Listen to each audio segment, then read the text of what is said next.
Dear student, today we are going to start new chapter, chapter number 4. What books and variants tell us, यानी कि जो किताबें हैं और जो हमारे खंडहर हैं, जो हमारे जो कब्रिस्तान हैं, वो क्या कहते हैं, ठीक है, वो हमें क्या संदेश देते हैं, वो हमें क्या हिस्ट्री के बारे में बताते हैं, उसके बारे में आज हम पढ़ने लग रहे हैं। चलिए स्टार्ट कर लें। One of the oldest book in the world, you may have heard about the Veda. Veda जो है, वेद जो है बहुत पुरानी जो है आपकी किताब है। देयर आर 4 ऑफ देम, और वेद को 4 भागों में बांटा गया है, ऋग्वेद, सामवेद, यजुर्वेद एंड अथर्ववेद। सबसे पहले सबसे प्राचीन जो वेद है वो ऋग्वेद है। The oldest Veda is the Rigveda, composed about 3500 year ago, जो 3500 साल पहले इसको जो है लिखा गया था। ऋग्वेद में जो है हजारों जो है इसमें गान किए गए हैं देवताओं के बारे में, अनुष्ठानों के बारे में, सुक्ता, वेलसेन, और इसके जो ऋषि हैं इसमें जो कहा जाता है सुक्ता, these hymns are the praise of various gods and goddess, यानी कि इसमें देवी देवताओं की स्तुति की गई है, उनकी वंदना की गई है, मंत्रों का उच्चारण किया गया है। 3 gods are especially important, अग्नि, the god of fire, यानी कि अग्नि जो है आग के देवता, इंद्र जो है वेरियस गॉड, योद्धा माने जाते हैं, Som and Soma a plant from which a special drink, और सोम जो है आपका एक स्पेशल प्लांट है, एक पौधा है जिसका जो है हम पेय पदार्थ के रूप में पीने के लिए इसका इस्तेमाल करते हैं। तो this hymns were composed by sages means rishi. इन सभी राइम्स को जो है किसने कंपोज किया? ऋषि मुनियों ने किया। Priest taught student to the recite and memorise each syllable, word and sentence beat by beat with great care, यानी कि इसके बाद कुछ ऋषि मुनियों के बाद पुजारी लोग इस चीज को अपना लिए, ठीक है, जो उन्होंने ग्रंथों में लिखा था ऋषि मुनियों ने, उनको जो है पुजारियों ने जो है फिर पढ़कर और इसी को शिक्षा देने के रूप में अपने विद्यार्थियों को पढ़ाने लगे और उसको याद कराने लगे, ठीक है, ताकि उनको एक एक वर्ड, एक एक सेंटेंस, एक एक शब्द अच्छे से कंठस्थ हो जाए, ठीक है। तो यहाँ पे जो है बताया गया है कि the Rigveda is in old and Vedic Sanskrit, और ये बहुत प्राचीन और वैदिक संस्कृत है Rigveda, which is different from Sanskrit you learn in the school this day, यानी कि आज जो संस्कृत है उससे बिल्कुल थोड़ा क्लिष्ट कह सकते हैं, कठिन संस्कृत का यूज यानी कि इस्तेमाल उसमें किया जा रहा था। और इसी के आधार पर जो है तमाम किताबें लिखी गई हैं, बच्चों को बताया गया है और मैसेज को कन्वे किया गया है एक स्थान से दूसरे स्थान लोग जाकर। The historian study the Rigveda, Rigveda में थोड़ा देखा जाए तो जो इतिहासकार हैं, जो आर्कोलॉजिस्ट हैं, find out about the past but in addition to material reveal they examine written sources as well, यानी कि जो हमारे आर्कोलॉजिस्ट हैं, जो इतिहासकार हैं, वो पुरानी धर्म ग्रंथों को, वेद पुराण इत्यादि को पढ़कर समझकर और उसी के आधार पर जो है वह हिस्ट्री लिखते हैं, वो अपने रिसर्च करते हैं। जो पुरातात्विक वैज्ञानिक होते हैं, जो आर्कोलॉजिस्ट होते हैं, जो हमारे हिस्टोरियन होते हैं, कैसे करते हैं?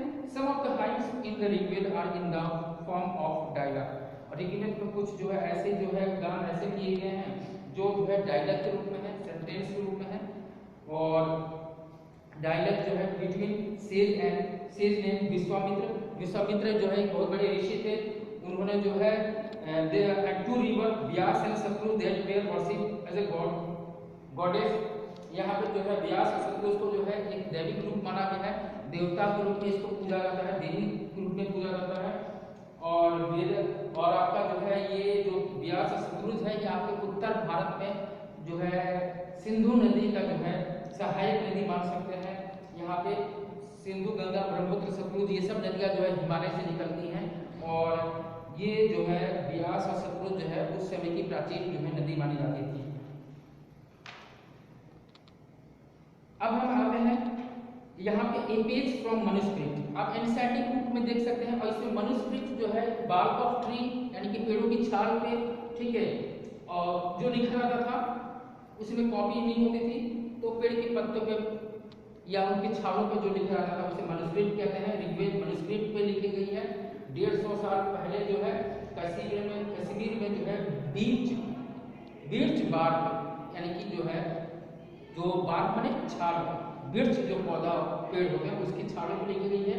Rigveda as well as in English translation it is now preserved in the library in Pune Maharashtra, यानी कि महाराष्ट्र के पुणे की लाइब्रेरी में ये अभी भी सुरक्षित संरक्षित है। तो इसे हम मनुस्क्रिप्ट कहते हैं। तो मनुस्क्रिप्ट कभी कभी पूछ लेता है एग्जाम के what do mean by manuscript या what was the importance of manuscript. तो हम कह सकते हैं कि ये जो है पेड़ों की छाल पर जो है लिखा गया ऋग्वेद के गाथाएं हैं, ठीक है, जिसको आज जो है हम किताबों में पढ़ते हैं।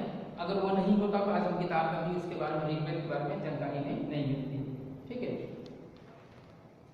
कैटल हॉर्स एंड चैरियट्स, यानी अब नेक्स्ट आते हैं यहाँ ऋग्वेद में क्या क्या कहा गया है। तो ऋग्वेद में जो है पशुओं के बारे में कहा गया है, घोड़ों के बारे में कहा गया है, रथों के बारे में कहा गया है कि उस समय जो है प्राचीन काल में जो है वैदिक संस्कृति के समय जो है वैदिक काल में जो है कैसे लोगों का रहन सहन था, पशुपालन कैसे करते थे, ठीक है। तो यहाँ पे वही चीज के बारे में बताया गया है कि जो ऋग्वेद है उसमें कैटल को जो है स्पेशली जो है घोड़ा हुआ, गाय हुई, भैंस हुई, इन सबको एक धरोहर माना जाता था, संपत्ति माना जाता था, ठीक है। और अक्सर जो है some battle were fought for water and capture people, पानी के लिए भी लोग युद्ध करते थे, एक दूसरे के जो है क्षेत्रों में जो है चढ़ाई करते थे। Some of wealth that was often was kept by the leaders and some were given to the priest and the rest of the district among the people, यानी कि जो संपत्ति वो हासिल करते थे वो शासकों के पास, नेताओं के पास, राजाओं के पास होता था, उसमें से कुछ संपत्ति जो है युद्ध में लड़ने के बाद पुजारियों को दे दिया जाता था और बाकी सब आम जनता में बांट दी जाती थी। Some wealth was used for the performance of yajna or sacrifice in which offering were made into the fire, और कुछ जो है यहाँ पे जो है न्यौछावर कर दी जाती थी, ठीक है, पूजा पाठ में, अग्नि में। They were meant for God and godliness, यानी कि देवी देवताओं को खुश करने के लिए, ठीक है। उसमें जैसे कि हम कुछ चीजों का नाम ले सकते हैं, घी हुआ, अनाज हुआ, ठीक है, यहाँ तक कि पशुओं की बलि कर दी जाती थी भगवान को खुश करने के लिए। ये प्रथा जो है वैदिक काल में चलती आ रही थी। Most men took part of this war. There was no regular army, but there were assembled where people meet and discuss matter of war and peace. यानी कि उसमें कोई अस्थायी सेना नहीं थी, लोग युद्ध लड़ते थे। यहाँ पर कहा गया कि लोग एक जगह असम्बल होते थे और अपनी प्लानिंग करते थे कि पानी हमें कहाँ से मिलेगा, पानी के ऊपर काफी युद्ध हुए हैं, ठीक है। लोग समूह बनाकर जो है उस क्षेत्र पर कब्जा करने की कोशिश करते थे।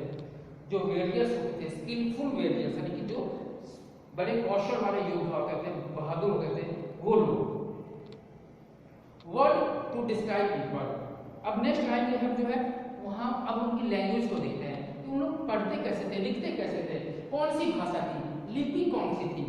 There are several ways of describing people in terms in the what their language they speak. उनकी भाषा क्या थी, क्या बोलते थे। The place they belong to their family, किस फैमिली से वो संबंधित थे, उनका स्थान क्या था, किस जनजाति से थे, किस समुदाय से थे, उनकी संस्कृति क्या थी, ये तमाम चीजें ऋग्वेद में कही गई है। ऋग्वेद में जो है ध्यान दीजिएगा, जो ब्राह्मण है, there are two groups who are described in the term of their work. The priest, sometimes called Brahman. priest माने पुजारी, जिसको ब्राह्मण हिंदी में कहते हैं, ठीक है। ब्राह्मण कहें या पुजारी कहें, who perform various rituals and the राजा, यानी कि जो भी अनुष्ठान होते हैं, जो राजा की क्रिया होती है, जो पूजा पाठ कराना होता है, ये सब जो है पुजारी कराते हैं। The Raja were not like the ones we will be learning about later. They did not have capital cities, places or armies, यानी कि नॉट दे कलेक्ट टैक्सेस, यानी कि उस समय जो है कर व्यवस्था नहीं थी, कलेक्ट नहीं की जाती थी, ठीक है। रेगुलर आर्मी नहीं थी और उस समय जो है लोग जो है अपनी जीविका जो है पशुपालन और खेती करके ही चलाते थे। नेक्स्ट, राजा को जो है पूरी प्रजा जो है एक पिता के रूप में मानती थी और राजा की जिम्मेदारी थी कि वो अपने जो है प्रजा को जो है संतुष्ट करे, उनकी समस्याओं को सुने, यही कहा गया है। Generally son did not automatically succeed father as a raja. ठीक है, तो यहाँ पे जो है टू वर्ड वे are used in the describe the people the community as a whole. The word is jan, यानी पूरे समुदाय के लिए ऋग्वेद में जन कहा गया है। जन which will still use in Hindi and other language, जिसको आज भी हम हिंदी लैंग्वेज में और अन्य भाषाओं में इसका यूज करते हैं। जन माने जनता। The other was wish, wish माने वैश्य, कम फ्रॉम विश, वैश्य जो है शब्द है विश से निकला हुआ है। ठीक है, सेवरल विश और jan are mention by name, so we find reference to the Puru jan और विश, द भ्राता जन एंड द विश, यदु जन और विश एंड सो ऑन। यानी कि यहाँ पे विश जो वर्ड है, विश कहें या VISH, विश कहें या जन कहें एक ही बात है, यानी कि जनता को ही कहा गया है। तो यहाँ पे ब्राह्मण, क्षत्रिय, वैश्य, शूद्र 4 तरह की जातियों में विभाजित थी। ठीक है, do any these names sound familiar? यहाँ क्वेश्चन पूछा गया है आपसे कि आप इसमें से इसके बारे में जानते हैं कि नहीं, किसी के बारे में। Sometimes the people who composed the hymns described themselves as Arya and called their opponent Dasya. These were people who did not perform sacrifice. यानी कि जो लोग इसको कंपोज करते हैं, जो हाइम्स को, तो यहाँ पे उनको जो है आर्य के नाम से जो है कहा जाता है। ठीक है, When Rigveda was being composed in the north west, Rigveda को जो है नॉर्थ वेस्ट में उपमहाद्वीप में कंपोज किया गया था। There were other development elsewhere. Let us look some of these. अब उसके बाद कुछ और चीजें विकसित हुई जिसके बारे में हम आगे पढ़ने जा रहे हैं। Silent sentinel the story of megalith. अब एक छोटी सी कहानी पढ़ते हैं मैग्लिथ के बारे में।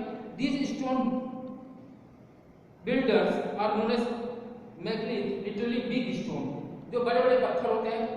ठीक है, उसको हम कहते हैं, यहाँ पे इंग्लिश वर्ड है आपका मैग्लिथ, बिग स्टोन्स को कहा जाता है, बड़े पत्थरों को कहा जाता है। These were carefully arranged by the people, जिसको लोग बड़े केयरफुली अरेंज करते हैं, and were used to mark burial sites, और इसका इस्तेमाल जो है दफनाने के लिए किया जाता है। और पुराने समय में जो है आज भी जो है रिसर्च चल रहा है उसके ऊपर कि जो है दफनाने वाला जो क्षेत्र होता है वहाँ पर जो है बहुत सारे पत्थर बड़े बड़े मिल जाते हैं और रिसर्चर्स उस पर काफी रिसर्च करते हैं, जो आर्कियोलॉजिस्ट होते हैं। तो यहाँ पे the practice irrigating megalith began about 3000 year ago. यह परंपरा 3000 साल पहले से चली आ रही है। And was prevalent throughout the Deccan south India, और खासकर भारत का जो दक्षिण का क्षेत्र है, डेक्कन प्लेटू है, वहां पे ये ज्यादा देखने को मिलता है कि चारों तरफ बड़े बड़े पत्थरों के बीच में जो है बॉडी को लिटाकर उसको पत्थरों से ढक दिया जाता है। ठीक है, तो इसी को हम यहाँ पर कह सकते हैं मेरल्स, यानी कि जो है कब्रिस्तान कह सकते हैं। कब्रों के बीच में, पत्थरों के बीच में दफनाना, खुदाई करके उसको निकाला गया और उसका फिर रिसर्च किया गया। अब यहाँ पर जो है आर्कियोलॉजिस्ट ने जो है कई सारे जो है खोज किए हैं। ठीक है, all this viewers have some common feature. अब जितने भी कब्रिस्तान या जो खंडहर थे जो जमीन के अंदर से निकाले गए, उसमें कुछ कॉमन चीजें देखने को मिली। वो क्या थी? Generally they dead and buried with destructive pots, यानी कि वो पूरी तरह से जो है मृत थी, कुछ जले हुए थे बॉडी, और उसमें जो है कई सारे शव के साथ साथ बर्तनों को भी उसमें दफना दिया जाता था। Which are called black and red ware, जिसको जो है काले और लाल जो है रूप में जानते हैं कलर के थे। Also found of tools and weapons of iron and sometime skeleton of horses, horse equipment and ornament stone and gold.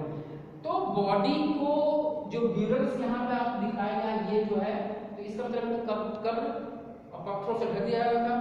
तो बॉडी के साथ साथ क्या होगा कि आभूषण, औजार, यहाँ तक कि जानवर, उसको भी दफना देते थे पुराने समय में। वैदिक काल की बात की जा रही है ऋग्वेद में, तो ये आपको हड़प्पा के समय से ही चलता रहा था। Was iron used in the Harappa sites? Question पूछा गया है। तो हड़प्पा के लोग जो है कि आयरन के बारे में जानते थे, तो हड़प्पा के लोग यहाँ पे ध्यान देने का तांबे से शुरुआत हुई थी, और आपको जो है वैदिक काल में जो है लोहे का इस्तेमाल जो है तेजी से होने लगा। Now finding out about social differences.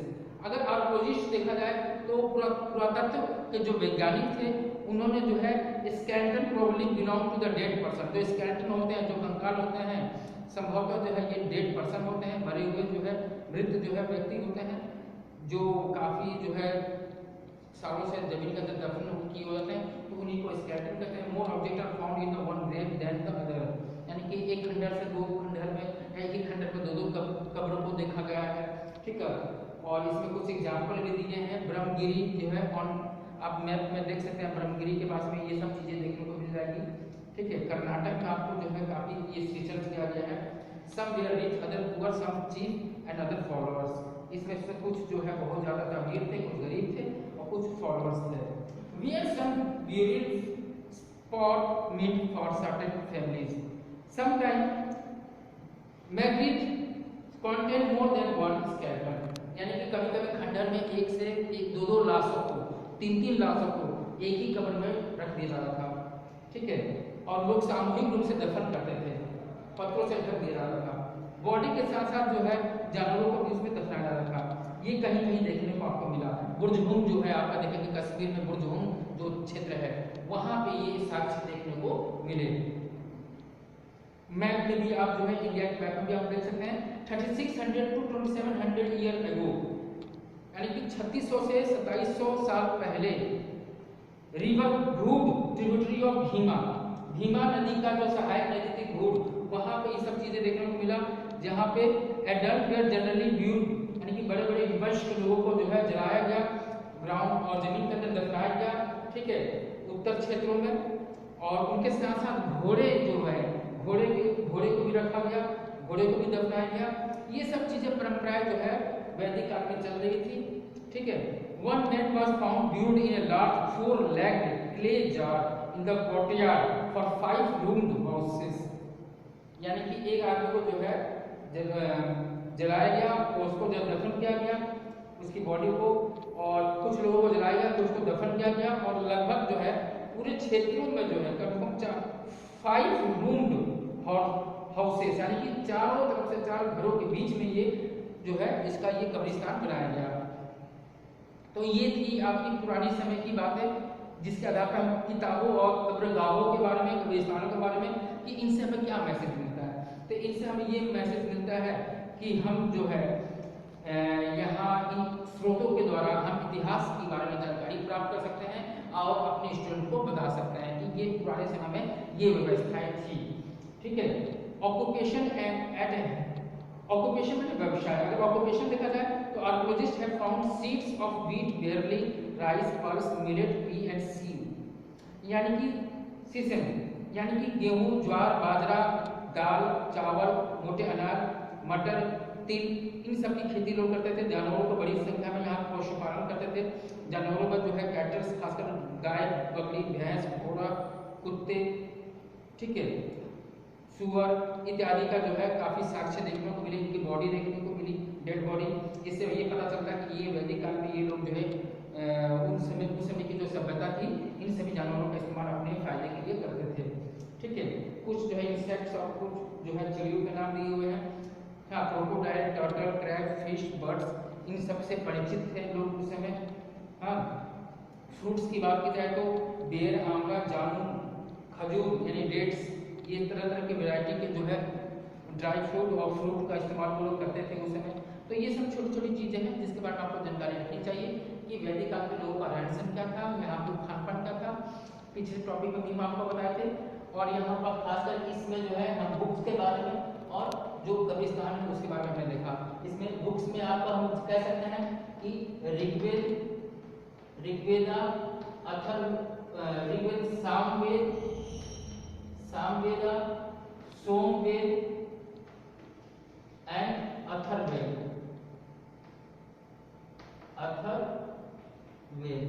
और खासकर हम ऋग्वेद सबसे पुरानी वेद है, इसके बारे में हमने बताया कि किस तरह से जो है यहाँ पे क्या वैदिक काल में क्या स्थिति थी, लोगों का रहन सहन क्या था, खान-पान क्या था, के बारे में।